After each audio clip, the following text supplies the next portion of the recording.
Morning. Welcome to everybody here in IBG and also our online guests. Today we are here with a very distinguished Professor Güner-Akdoğan in IBG. And as you know, İzmir'de Biomedicine and Genome Center is a research excellence center for Turkey and for the region. And currently we are running a EU-supported rare disease research and soft skill capacity building project. It's called Rare Boost. And through this, we are having multiple capacity building activities. And one of it is the teaching and training sessions, not only for the researchers, but with all stakeholders. And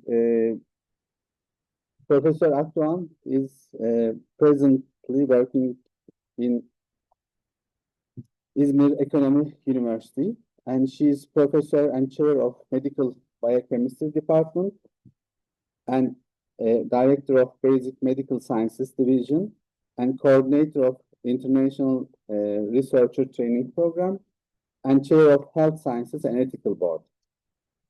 In background, she's PhD in biochemistry from Geneva University, and after that she worked in Istanbul University in medical biochemistry department, and then faculty member in the School of Medicine here in 9 Eylül University, and she has been served in a lot to 9 Eylül University. That's how actually we have met previously, and she was awarded to ECFMG fellowship from US and worked there, and later also served as chair of FEBS, Federation of European Biochemical Societies Education Committee, and as a member of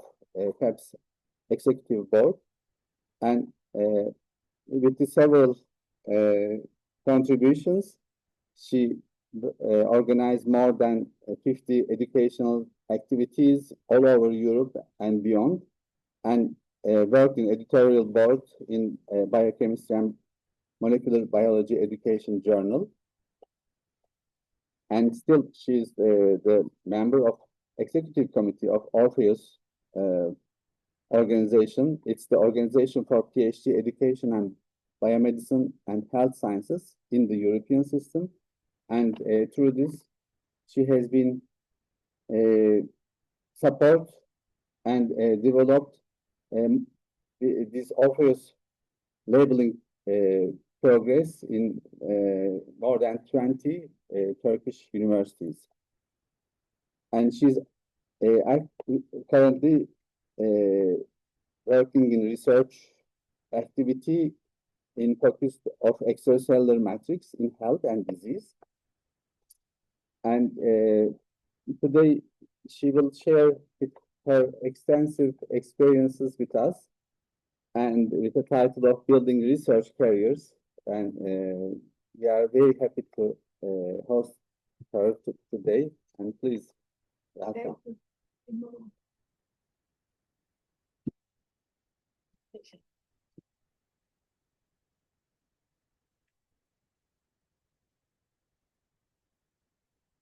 Dear colleagues, dear students, good morning everybody, and welcome. I'm very happy to be here today.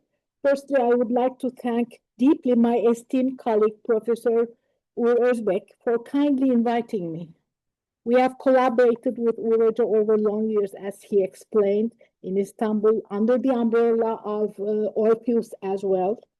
And I'm happy to see him under this roof here in İzmir, and I have always admired his research perspective, and being the chair of ERA, Rare Boost, is a great honor, and it is an honor for this institution, also for Turkey as a country. We are really honored. Thank you very much. And I'm also thankful to Noor for kindly arranging every detail for this event to be happening. Today, we are going to discuss a roadmap for building a sustainable and impactful thank you research career. Whether you are a master's student just starting out or a mid-career researcher looking to pivot, this seminar is designed to provide you with essential skills for success, and I hope, is it okay? Or I hope it will have for the online session. I hope it will meet your expectations. Look, this is my career journey related to researcher training. I don't want to go more into it because Uğur very well described my research career. But what I want to focus is, I have two chapters in my research career. The first chapter is, the first tier, if you want to call, is preparing for research, being trained to be a good researcher. That's the first chapter. Maybe most of you are in the first chapter here. The second chapter is training researchers for future careers. I'm in my second chapter. And I have been deeply involved, as you can see here, in FEPS. You know what FEPS is. I don't need to describe. And also deeply involved, still involved with Orpheus. So this is basically PhD training. Okay. By the way, if you have any questions, burning questions, you can raise your hand and ask me. I hope this will be an interactive session. However, okay, I designed 3 interactive episodes with you. For those episodes, I want you to really think about them and be volunteered to talk, but talk concisely, because we don't have much time. Me also, I don't have much time. I don't want to take too much of your time. This is one of my honorary moments, joyful moments in my career.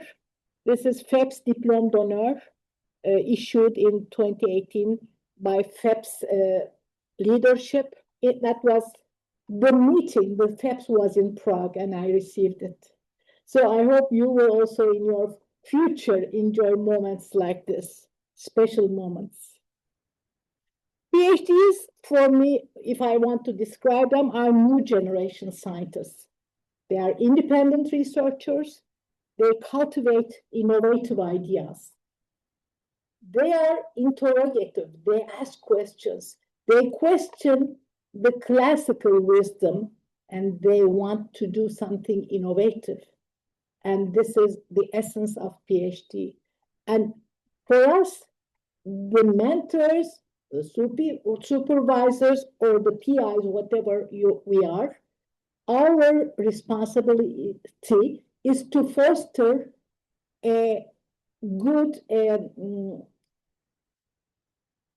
really friendly atmosphere for them, to help them, to facilitate them in their endeavors. This is our responsibility. I'm happy also to see my colleague, one of my first PhD students, now a great colleague, Güner-Akdoğan.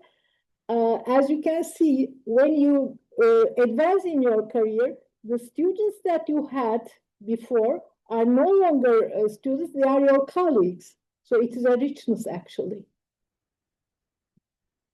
Researcher's journey, the objectives of seminar. I want to give some tips. I don't want to go over every detail, no time, but just some tips filtered from my experience. Strategic career planning, moving beyond the bench to build a sustainable path, holistic approach, balancing productivity, well-being, and impact, and perspectives. Elaborate on some new paradigms. This is the content of the session.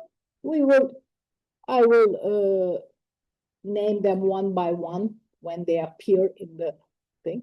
Now, as a very short brainstorming session, be prepared to volunteer. Why are you interested in pursuing a career in research? What drives you?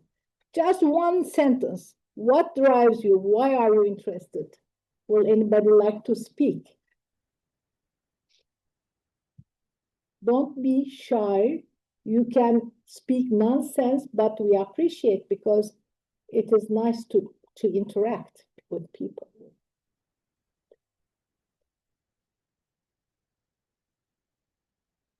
Okay, I don't want to push you. Let me tell you what drives me in my research. This is my intrinsic motivation. Intrinsic motivation is the fuel for long-term success in science. Do you all have intrinsic motivation? I guess you do have, but you didn't find the word to articulate. It's not easy to articulate the word.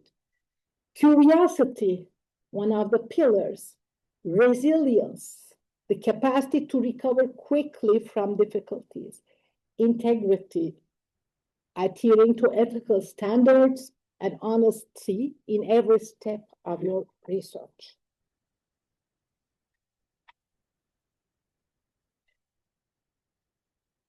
Now, as a researcher, you should be prepared to failure, and a growth mindset allows you to see these challenges as opportunities rather than obstacles. So, this is on the left-hand side, we have fixed mindset. On the right-hand side, we have growth mindset, allowing for adaptation, for learning continuously and adaptation. How can we change? I don't mean you are all in the fixed mindset, but let's discover how we can change. Maybe some assets like avoiding challenges here, embracing challenges, giving up easily, persisting in the face of setbacks, seeing effort as fruitless, that means not optimistic, pessimistic, sees effort as a path to mastery, being optimistic, ignoring useful feedback, which is really not a good attitude. Learning from criticism is the best way. Feeling threatened by others' success. I don't think any of you are threatened, but finding lessons in others' success. Me personally, I'm very happy to see a friend, a colleague of mine succeed, have an award or write a publication. I'm really happy. That gives me also this motivation to work. So you can take it like that.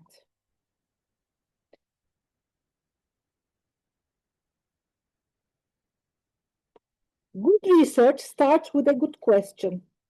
We'll cover the core triad of the research triad. Question, methodology, rigor, and reproducibility. These are the three pillars we cannot avoid.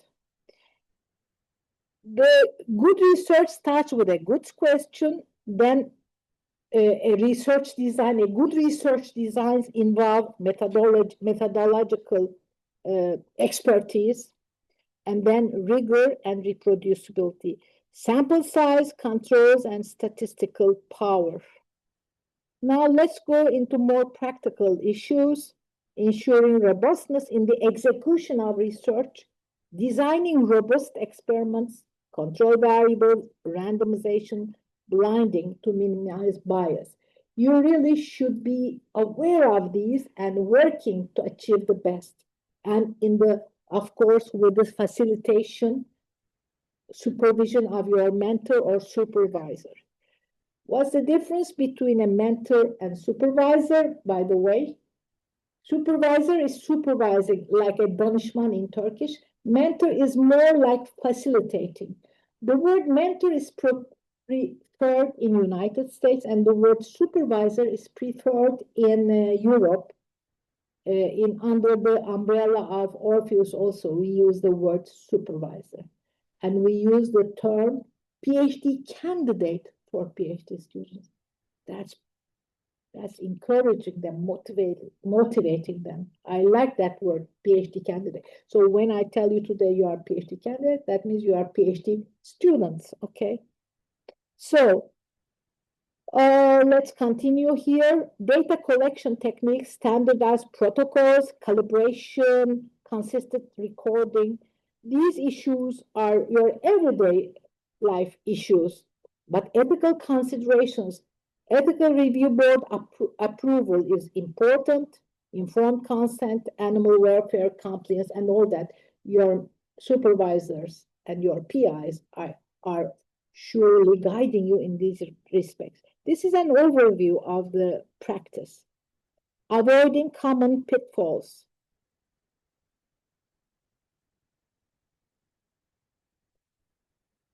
Sorry. Avoid, no, I have to go back. Avoiding common pitfalls. Addressing confounding factors, p-hacking, and selection bias. By the way, in the back, can you see the bottom of the slide? Yes, good. Research ethics and integrity is indispensable. Responsible conduct is obligatory for all researchers. The second chapter here is addressing misconduct. The supervisors, PIs, they should have zero tolerance for plagiarism, fabrication, and falsification, understanding the consequences for science and society. I have a case here we usually discuss under Orpheus. The case is the following. A novice student who just started has created some kind of plagiarism or fabrication, and the supervisor notices it. What he or she should do. This is a gray zone. I cannot definitely say he should go into the interrogative period. But on the other hand, I am unwilling to say we should let it go like this. So what the supervisor should do, if the student has not yet been trained for ethics, ethical research, medical research, bioethics, all that, if he has not been trained, he should be really warned about this, and he should be immediately sent to courses, etc. But only courses and workshops are not enough, are not sufficient. What's more impactful is ethical leadership, creating a lab culture where integrity is valued over speed. The last years, more and more speed, more and more publications are pushed. Too much push is not a good asset for a supervisor or PI, because that frustrates the student. This is a general overview. As said, I want to be, the main points, not very detailed. I cannot do that. Now, science is not finished without communication, without publication. Writing excellence should be an asset for you. Crafting your narrative. By narrative, I mean the story. You should tell a story. That word is friendly, tell a story. Structure is the key. Just pay attention to the journals guidelines. Some journals, very few, demand the methods at the end. That's unusual, but it happens. You should follow the journal's guidelines. Precision in language. The language precision is primordial importance. For example, the word significant implies statistical significance. Don't use significance in every aspect. Substantial, use substantial otherwise. If it is statistically significant, then use significant. This is scientific language. And I want to give you a message at this point. If you are very fluent in your scientific language, scientific English, whatever language you are writing, if you are fluent in that, then you make a better impression to the public or to the reader or to the evaluator. If the evaluator of this journal has to deal with orthograph errors or grammar errors, he's frustrated, you have a negative point. Just keep this in mind. Audience awareness. Be aware of the reader of that journal. Tailor your message. I like the word tailor. What it means is just remodify, redirect your message to the interest of the, in this case, of the reader. Then choose your journal accordingly. Publication is a strategical issue. The journal selection is of primordial importance. Consider, is it a specialized or a general journal? You should choose that journal according to what you are going to write. Fit of the journal is more important than the impact factor of the journal. Now, metrics and access, open access. I highlighted this. Let me just say this and then another opposing idea. Of course, you should understand the impact factors, H-index, the shift towards open access and all that. Balance prestige with visibility and accessibility. This is primordial importance. But shortly, I will disclose to you the other aspect, some opposing coalition against these metrics. Maybe you will like it, but I'll do it shortly. Peer review process, you should navigate it with professionalism. Don't be unhappy that there is a criticism and then there is a revision of your paper. Respond to reviewers point by point, politely and thoroughly. This is your responsibility. You learn a lot. In the first chapter of my career, I learned a lot from these criticisms. Establish constructive dialogue with the journal. Then they will respect you and you will be more successful. Now the opponent perspective against the metrics. This is the Quora. How many of you have heard of Quora? Oh, that's good. I will present it to you. It's a coalition for advancing research assessment. The supporters of Quora do not believe in the metrics. They want to design better for themselves, for the science, better evaluation process than the metrics like impact factor, etc. So this is the Quora, Coalition for Advancement, here, Coalition for Advancement of Research Assessment. This is the assessment of researchers, assessment of research project, and assessment of research organizations, institutions. So this is a serious coalition, and there are signatories for this all over the world. Over 700 institutions, research institutions have signed for Quora. And believe me that Orpheus is seriously discussing this Quora perspective. In Turkey, to my knowledge, the Bilim Akademisi, chaired by Hakan Örer, has signed the Quora.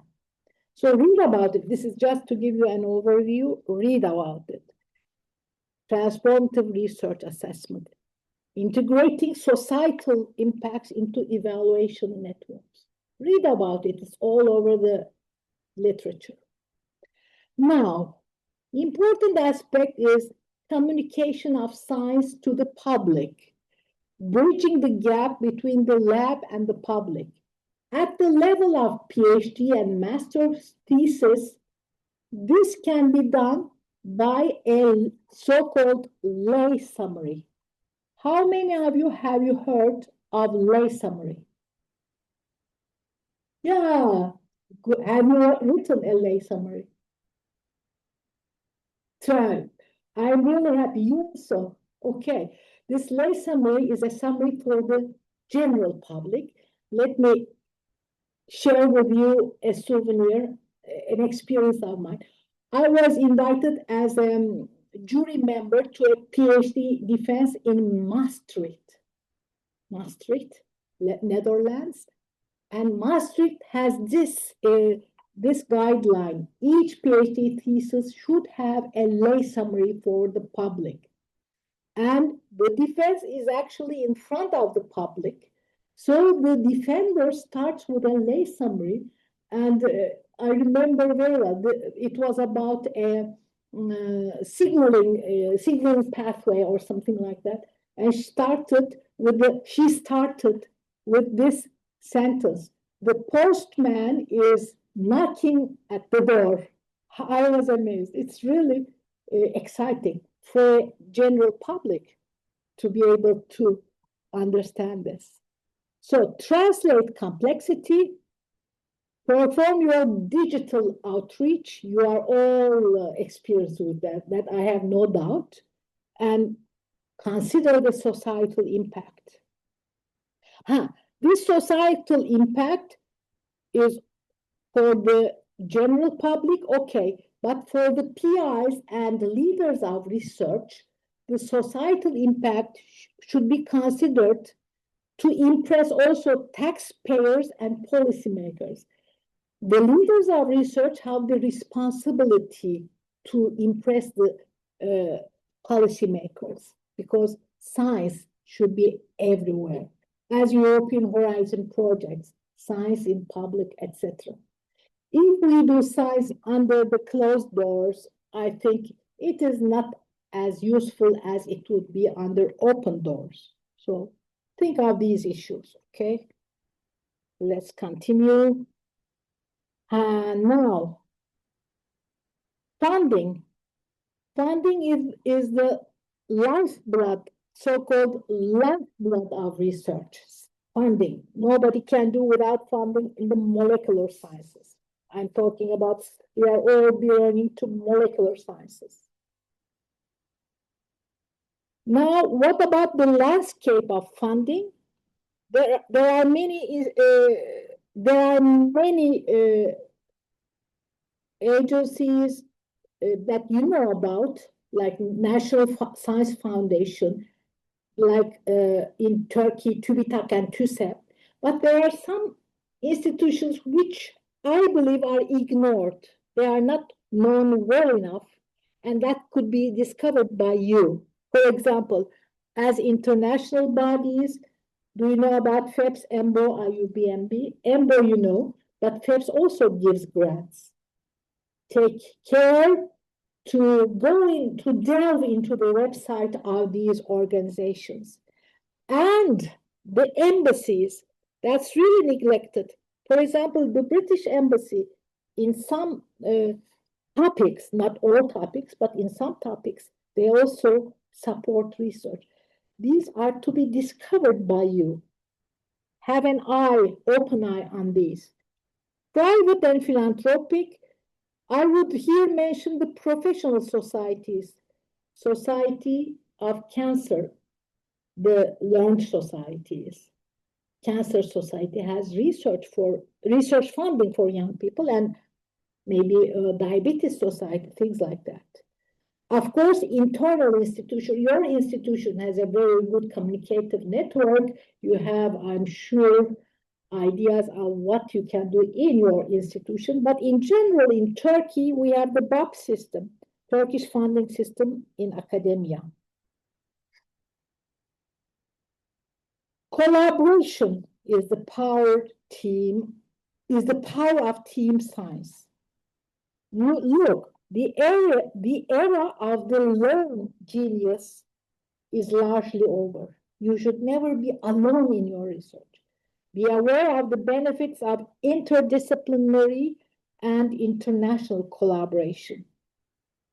how to find partners, and how to manage those relations effectively. Mutual respect, shared vision, clear roles. Clear roles are primordial. If you don't have clear roles on the team, it is a conflict situation. Now, networking is about building genuine relationships. It is not just about collecting business cards. You understand me? Business, give me your card. No, have a dialogue. There should be a deep dialogue before you get any card or you give any card. Apply strategies for conferences, social media, how to maintain your network over the long term. I will give you a really simple experience. I mean, a very old souvenir I have in my high school.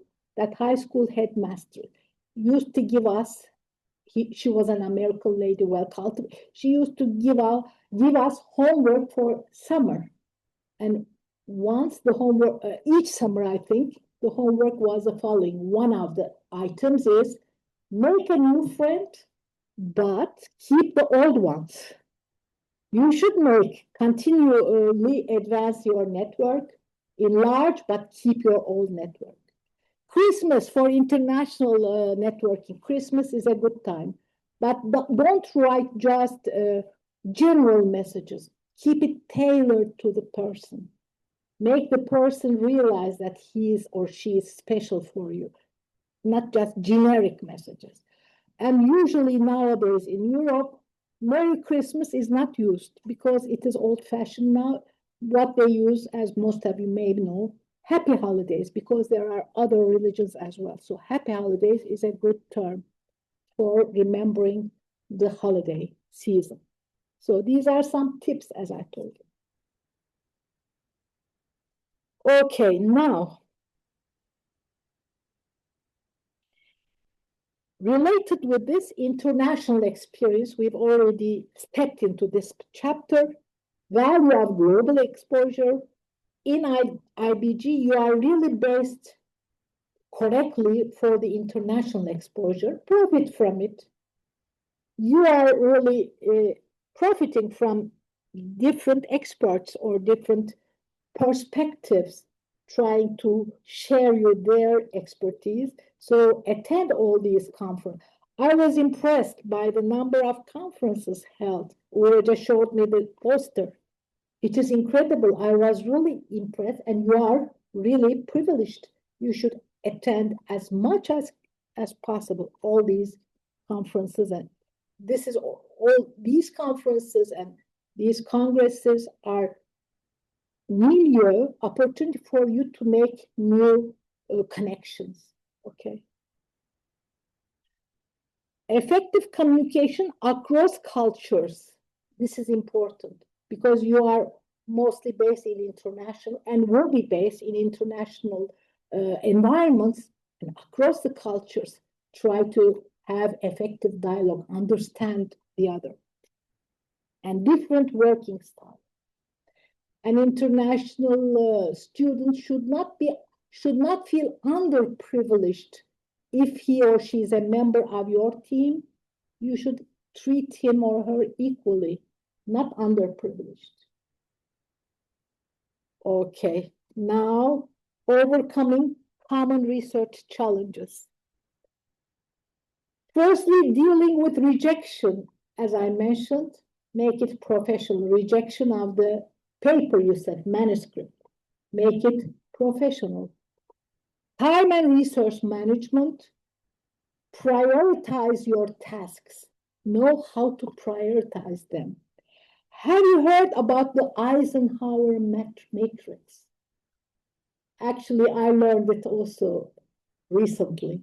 It is a 4-quadrant matrix. The first quadrant, you have to list your tasks according to the quadrants, 4 quadrants. First quadrant is urgent and important. You have to do that. second quadrant is not urgent but important. You have to do them maybe later, but you have to do them. Another third quadrant is not urgent but important. This one, okay. Then not important, not urgent. You don't have to do that. You can delete it. Not important, not urgent. Then not important but urgent. Some not important issues but which are urgent, you can delegate them. If you are a PI, you can delegate them. If you are a PhD student, you find a way how to delegate it to your friend or colleague. Ask a favor, things like that. So this is about thinking all about time management. The obstacle here, as the person says, the obstacle is the way. The obstacle gives you the opportunity to find a way out. So it stimulates you actually. Okay. I wanted to have an interactive session at this point, but I don't know if you want to respond. Maybe you are more relaxed now with my with my talk. You can say a few words maybe. My question is the following. Okay. What has been the biggest challenge that you faced related to your research experience, and how did you overcome it? Would you like to share with us openly? Not shy or timid. I'm sure everybody has faced a challenge. Yes. Actually, What's your name, please? no, there's a question in the social chat. Okay. While people are thinking of this, Okay, good, good, good. Aida Nurul asks, hello, I have a question that I will post to you. I would greatly appreciate it if you could kindly convey it to the Thank you for your excellent presentation. I found this topic very engaging. I often find it difficult to answer questions such as, what drives me in my research? What is my motivation for becoming a researcher? As an early stage researcher who may not yet have found a specific niche, I find this especially challenging. I simply love learning, going to school, and doing science in the lab. So my answer often feels as simple as, I want to be a good researcher. But that's good. My question is, how can we shape or develop a strong research niche in order to better define what motivates us as researchers? Additionally, I would like to ask what you would recommend to women who are considering science or research as a career. Very good, very good. How to find, the essence here is how to find a niche. That's the essence. Actually, I appreciate this question, and I sympathize with whoever said that she cannot articulate right now her motivation because she hasn't found the niche. When she finds or he finds the niche, he will be more ready to talk. Okay, but finding a niche, all what I have been explaining here, all of these, networking, I will go into finding a mentor, finding the right question for research. In the beginning, we said asking the right question, but all depends, of course, on reading, reading, and reading. You have to spend time on reading the literature. But there will be recommendations from your mentor, from your colleagues. Be open to them. But all in all, you will be on your own. So choose your own topic, but make that topic, that niche, accepted by your PI or mentor. Otherwise, you will have difficulties. Nobody will help you. Is this enough? Uruja, would you like to answer or add something? Would you like to add something? For the life course, of course, and it might not be found in the first challenge, but we need to follow this course as you described, and then continue. Otherwise, if you wait for a niche, and it will not come. So you need to pursue and then try further. And also communicating with different stakeholders. With Networking. And here in conferences or the post or the maybe related social media communications. So it will open a new venue. That's what I can say. Thank you very much. Güner, do you have anything to add? I really appreciate this comment. Thank you for sharing. It's a good question. I would like to remind that this is an online question. Yeah. It's not like you are all responding to me. No, thank you for reading that. We are short of time or what? No. A very quick explanation, maybe from my experiences. To find English, it needs some time. First, you must study generally, see most of the area in your area, and then, and as Professor Akdoğan said, reading, being updated, follow the researchers all over the world, and then you will find what you especially be involved. That's from my experience, and I really found my niche maybe after 20 years when I got my professor degree. In our second part of the research career, maybe. That mass spectrometry is my favorite area for research, and it needs time. Okay, thank you for your both of you. Now, does anybody have something to contribute? At least one person would be willing. I would be happy. No challenges. Did anyone get rejected at a journal? Who is a PhD student in this hall? Who is a PhD student? Raise your hands. 3. Have you written a manuscript yet? Not yet. Rejected? Not yet. Okay, what are the others? Master student? Yes. Postdocs? Okay, postdocs should have written and been rejected, I'm sure. What did you do? Take the floor, please. Yeah. What did you do after the rejection?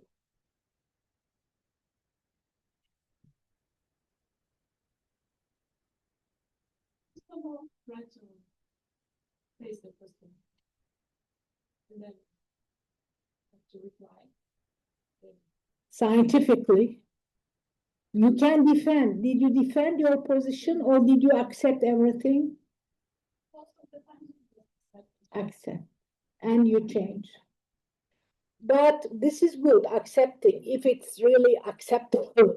But otherwise, if you want to suggest something and or defend your position, not at every step it is cumbersome. But if you want to defend your position in one or two important issues, you can defend it scientifically with references and politely. So this is good. Thank you. Thank you. I have another challenge. I'll take the chance. I had in the past also some difficulties because I didn't have international experience. So then I had to read the book to find that program. Very good. Very good. International experience is a challenge.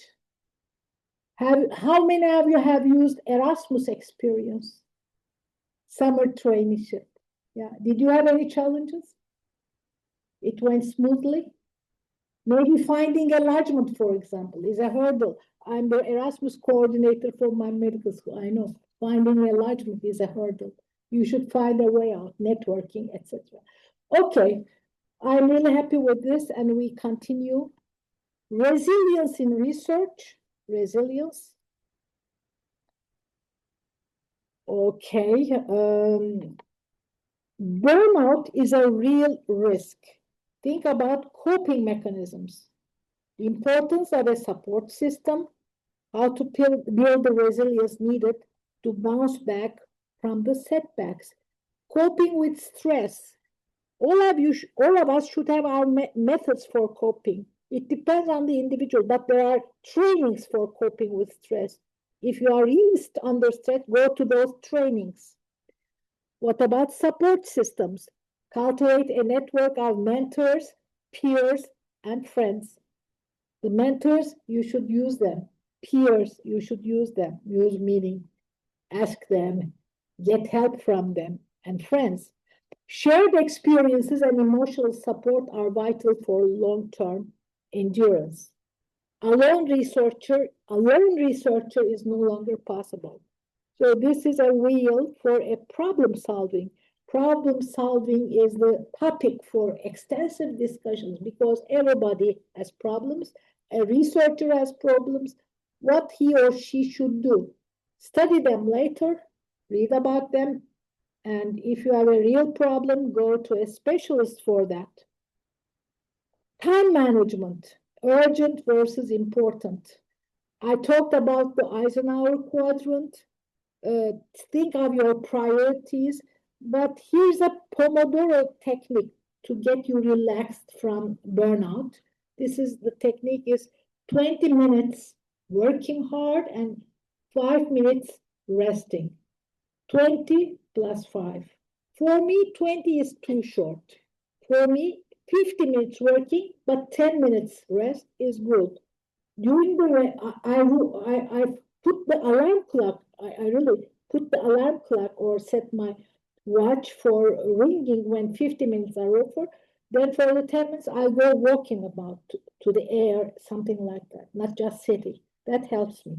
Everybody should design his own way. So, sustainable success requires a healthy foundation. Look, the ideal researcher who never sleeps is a myth that leads to burnout. It is over. You should sleep. Take your sleep, take your rest, take your leisure. You should plan for your weekend leisure as seriously as you plan for your research.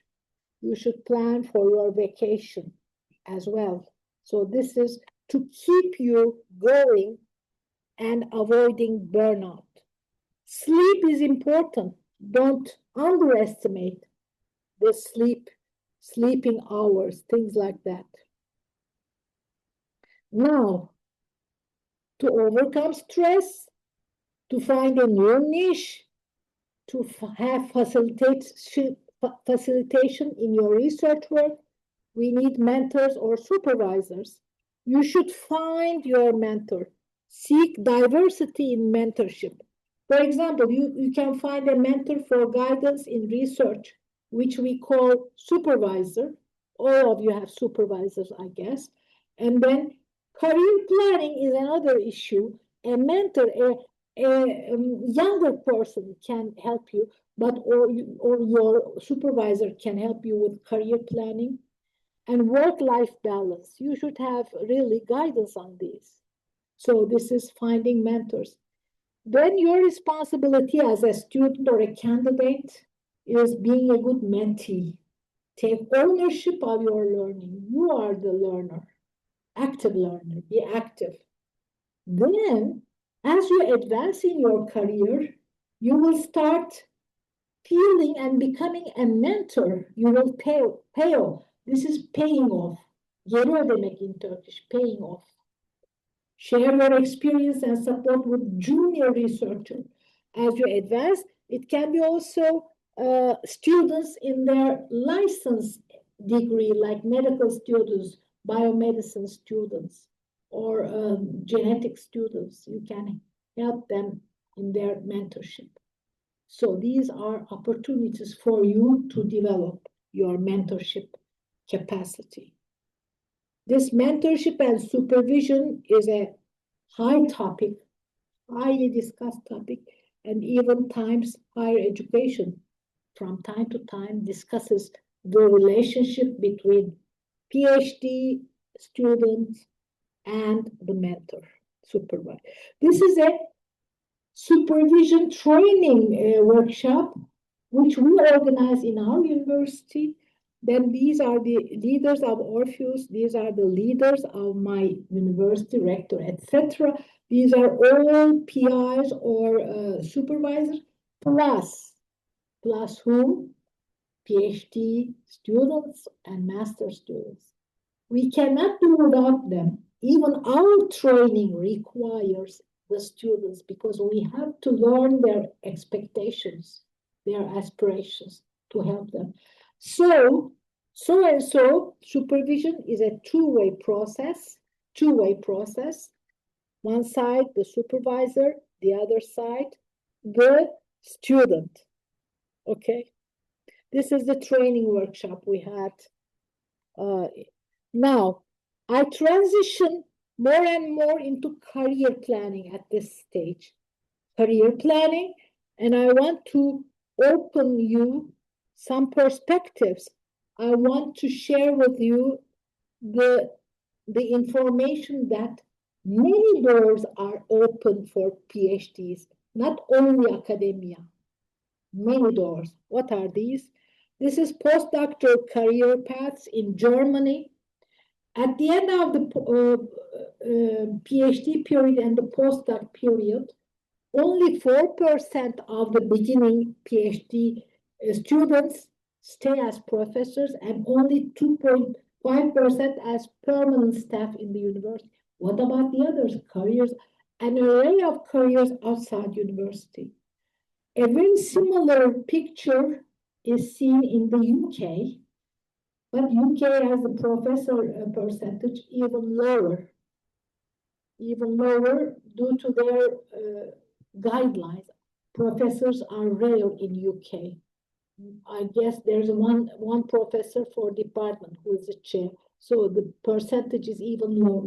But what happens is the following. Non-university positions are open. Industry, government, private sector industry, government, and all. So open your eyes to perspectives. Don't be just thinking of academia. Okay, academia is a door, but there are other doors. Thank you. Now, career pathways, academia and beyond. Here, I would like to mention industry R&D, science policy, advising government and organizations on scientific evidence, finding the scientific evidence. This is also a task of postdocs, PhD holders, otherwise you cannot do it. Or non-profits and NGOs, managing programs, advocacy, and etc. Global health. So for all these, let's stress these points: analytical thinking, project management, communication and data literacy. These are important important issues for all these careers beyond academia, but also in academia. If you stay in academia, you should also have all these assets. You cannot be a non-communicative person in academia. You will not be successful. You cannot be a data illiterate person. So, in my opinion, all these assets are necessary for both academia and non-academic positions, but the real subject you are working on determines the subject. What are you doing? What is your subject, your goal? Then you fine-tune all these according to your goal, aim of the project, etc. A project in academia or research center could be a research project. A project in the government can be another societal project, but it's a project. So the subject is important. Now coming to developing soft skills. Just be aware that hard skills allow you to be hired, but soft skills allow you to be promoted. I like this. I read it somewhere. So don't underestimate the role of soft skills. And Uğur has really organizing all these trainings for you for hard skills, but also for soft skills. Actually, I don't like the word soft skill. I like the word transferable skill. The skill which can be transferred from one environment to another.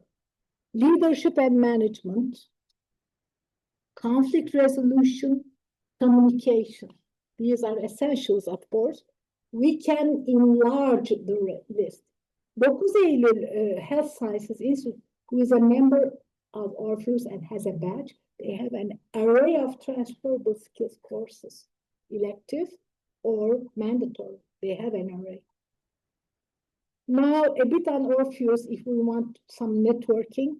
It's an organization for PhD training based in Europe, but also disseminating to the world.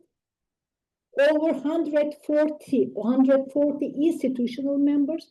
In Turkey, at least 20 institutional members. Turkey is a strong member of this association. And these Orpheus has recommendations. I brought a booklet for Uroja. He knows very well those recommendations. But Orpheus is also modifying the recommendations to take care of the Quora coalition. You know, that the mandatory 3 papers is being strongly debated in Orpheus to change from metrics to quality. It is in the discussion period. And we have these yearly congresses. We had one in Izmir, one in Istanbul from Turkey, and this year it will be in Budapest. Okay, this is the badge. If an institution is in line with all of the basic recommendations of Orpheus, they have a badge. At this point, I'm the chair, so I'm signing with the president. These are the pillars of the Orpheus labeling committee. Mike Mulvaney, past chair, Joanna Palha, co-chair from Portugal, Mike from Denmark, then Zdravko, the founder of Orpheus from Zagreb. He's still working, an advocate of Orpheus. From what I said so far, I'm wrapping up slowly. PhD is more than research. It has all these assets and all these tasks or whatever responsible. Look, this is expertise acquisition, knowledge sharing, and collaborative working, basically. These are schematized here. But under each topic, you have an array of topics. So you are more than just a researcher. You are being trained in science globally. Being a good researcher, plus being a good scientist, and all other aspects that you need to be coping with careers outside the university as well. You can study that later. I can give you my slides, no problem. Now I brought you 3 cases for your interest, 3 cases from the literature. Academic pivot. Dr. Ray transitioned from a narrow specialization to interdisciplinary research and was successful. The takeaway is adaptability and cross-pollination of ideas drive high-impact research. I have a colleague from 9 Eylül who just gave a conference in one of our TÜBİTAK organized project writing courses, and she said, I no longer have research projects only with medical people. Always I invite engineers. So engineering and medicine is a good combination. Think of those. You are well placed for all that. Industry impact. Dr. B leveraged PhD skills to lead R&D in a biotech startup, translating basic science to tangible products, and the transferable skills are highly valued in the commercial sector. Here also, under the roof of your institution here, you have these possibilities. You are privileged. You should find yourself privileged. Then the global collaborator, Dr. C built a career on international networks, co-authoring papers with researchers from 10+ countries. That's also a vision. And networking and cultural competence expand reach and impact. These are some doors for you to think about. You can do whatever you're interested. And as the person said, you can find the niche. For finding the niche, these career prospects are also guiding you. Create a personalized career action plan. Bridge the gap between now and your way out future. Bridge the gap. Think about it and make a plan. And this is a smart plan, specific, measurable, achievable, relevant, and time-bound. Some institutions require yearly plans for PhD candidates. Make your plan and also share it with your mentor or supervisor. Take his opinion and feedback because he is guiding you. But you are the promoter of your own self. As I said, you are the independent learner. Now, you should be advocates of yourselves. What does it mean? You should start building your research portfolio, okay? Documenting achievements, CVs, showcasing your impact. Just a few tips for your CVs. Thank you. Don't write the classical CV, official, metrics, dot. It is not friendly. Write some narratives, short narratives. I have this experience from this research visit. I did this, very short paragraphs. And we have CV writing sessions under the umbrella of FEBS. And just before Kuşadası, one of my colleagues, Keith Elliott, will be giving a CV writing workshop in our university. I will send the announcement to Roja. He's excellent in guiding you in your CV. You bring your CV to him and he does the feedback also. Prepare your CVs and in March, it will be March 23rd, I think. Write it down. 23rd of March, you can come here to us and 2 hours altogether. So you will let them, I guess. You will encourage them. So CV writing. But again, the word comes. Tailor your CV to what you are using it for. If you are using your CV for a research project, then tailor your, you know about this. I have already trained you in Izmir. Okay. Tailor your CV to the project. So prioritize your experience with the research project topic. Prioritize. Have you attended courses? Have you done some research trials? Things like that. So make it evident to the reader immediately what he is looking for. If you are applying for a research position in the industry, then rearrange your CV. They are not interested in which courses you took, but they are interested in your transferable skills, things like that. Prioritize. So this is the tailoring. So for yourself, for your advocacy, you should take the time to elaborate. It's not a one-day business as CV, but continuously add to the CV. Start now, or you have started already, of course, add continuously. Don't wait for the last moment. You forget a lot of things. Be specific. If you attended a conference, just don't write 2022. Write the day, month, and year. So these are some tips which make you better than others.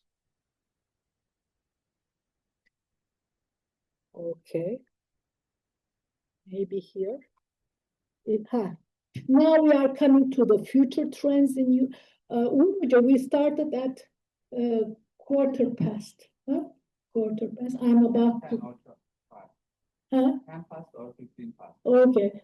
I'm about to finish. So it will be one hour full. I hope I don't want to take more of their time, of course.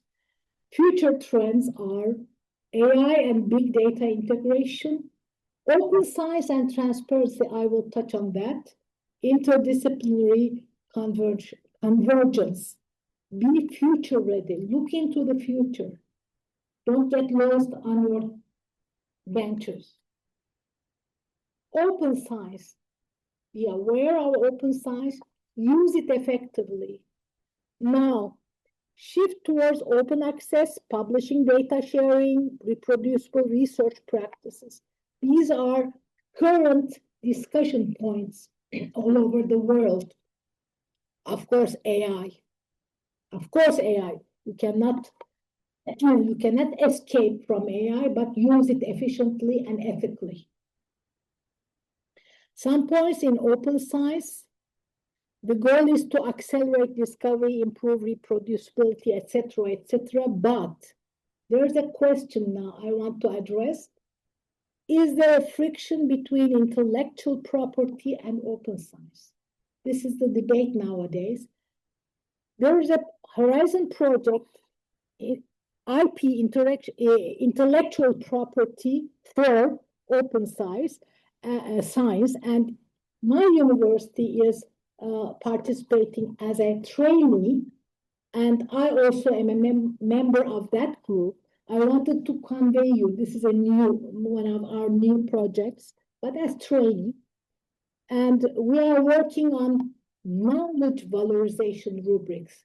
So at the beginning of your research, at the beginning of your project proposal, you should think about this knowledge valorization, how to value your knowledge later. If you think about it at the beginning, then there will be not so much friction between open science and your intellectual property. This is a topic which is a complex one, but we should be aware of it. You can read that later also as I give you my slides. And paying off, I said, building a sustainable research ecosystem, mentoring next generations is of primordial importance, guiding students and early career researchers. All about you. This is all about you towards success. And here's a statement from a Nobel laureate in economics, but from MIT. He says, I like this, I want to share with you. He says, I estimate that if I had neglected the students, I could have written 25% more scientific papers. The choice was easy to make, and I do not regret it. This is important. It is touching, isn't it? This is good scientist, an example of a good scientist. Summary of key takeaways. Cultivate resilience and growth mindset, as we discussed. Develop clear and persuasive writing skills. Prioritize well-being and work-life balance. Don't get lost in the burden of your work. Master research design and methodology rigor. Build a strong network and collaborate globally, internationally. All of you, I'm talking to all of you, you should collaborate internationally. Commit to lifelong learning and adaptation. Now, I advise you to start your journey today. Don't leave it for tomorrow. And Duygu is smiling because she knows about me advocating these international congresses. And this is one in our nearby location, Kuşadası, Pine Bay Resort. It's FEPS.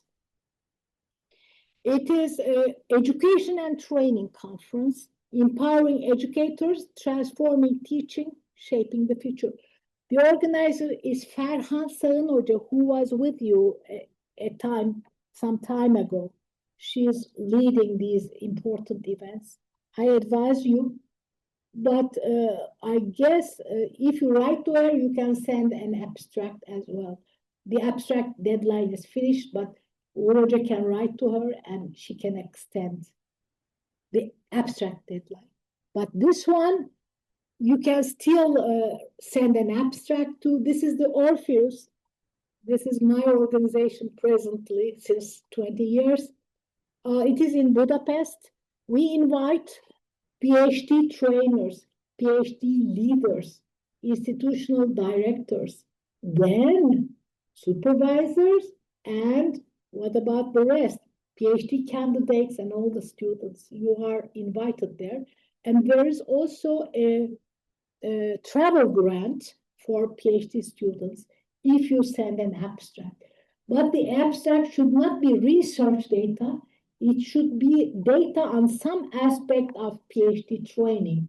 It can be supervisory transferable skills, supervisor-student relationship, things like that. Think about it. It's worth trying. Maybe we will see Uroja and Hürayuja there. Maybe Budapest. Recommended reading. Thank you and enjoy your journey. Contact me when you want to ask anything.